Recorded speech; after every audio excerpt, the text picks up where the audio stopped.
Newcastle, and the start of a journey to discover more about a deadly new breed of weed, shatter cannabis. What is it? Where's it sold? How's it sold? And why is its production so dangerous? It's blowing up homes and costing lives. We're off the main streets and onto the back streets. These, the kind of quiet residential roads where shatter's now for sale. How do we know? Because a dealer told us. We've protected his identity, but listen to the casual, unworried lawlessness about it. We pick people up in the car and drive them halfway around the block, sort in the car, and then we drop them off again so we don't get followed. There's hardly any police on back streets like this, so you never get caught, and no one would suspect me. For shatter, we charge 70 to 80 quid, and we do discounts for repeat customers and anyone buying more than 10 grams. Break a piece of that shatter, bro. Shatter, bro. So what is shatter cannabis? This footage, posted online and filmed, it says, in Gateshead, shows what dealers call a shatter pour. Using butane gas, bootleggers separate the THC, that's the part in cannabis that gives you the high, to make an amber-coloured super-strength derivative, also known as butane honey oil, that can be smoked on its own, infused into vapes, or added into gummies, lollipops and other sweets. But this new high also has high-tech ways of reaching its market. We're in Middlesbrough, where within a few minutes' walk we found QR code stickers with a weed symbol posted around the corner from schools and colleges. And what pops up when you open that QR code is both alarming and extraordinary. A slick website offering next-day delivery on an array of cannabis products, including edibles made from butane honey oil. One student, again anonymously, who eats shatter sweets, told us why she does it. I just use it to relax in my room or have a laugh with my friends. They're not too expensive, it's just to chill out. The university doesn't really care, as long as your room doesn't smell. So no harm done then, right, from these sweet treats with a kicker?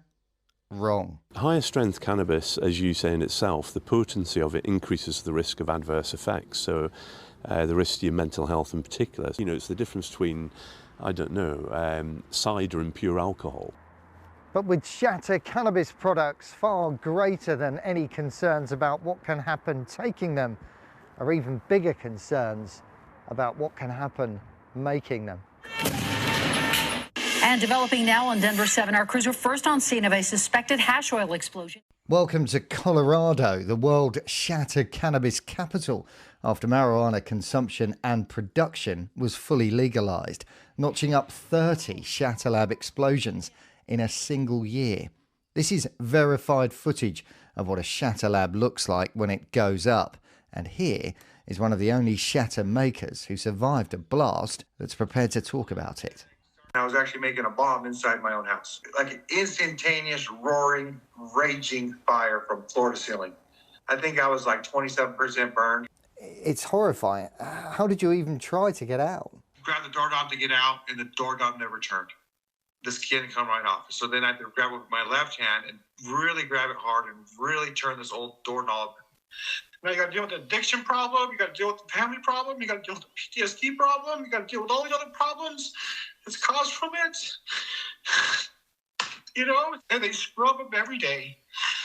They scrub my wounds every day. And that problem from over there is now over here. These are pictures of a shatter lab police found on Tyneside around a decade ago. Since then, Britain's seen several explosions of its own. This one happened in Birmingham just a few years ago. This one happened in Walsall just a few days ago. And last October, the blast that killed an innocent child and a shatter maker on Tyneside. So why is it so explosive? The problem stems from the cheap, easy-to-buy butane canisters that can cause an explosion with only a tiny spark if the right amount's leaked into a room.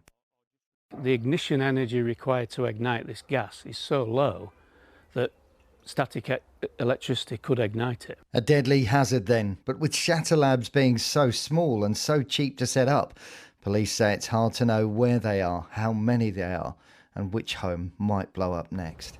There it is, just there. Our journey's ending in the Tyneside street where little Archie York died. All gone. There's nothing left of the properties hit by the blast. It's all been demolished. Shatter, it seems, is a deadly new breed of weed, threatening health, threatening homes, and already costing innocent lives. Gregg Easteal, ITV News.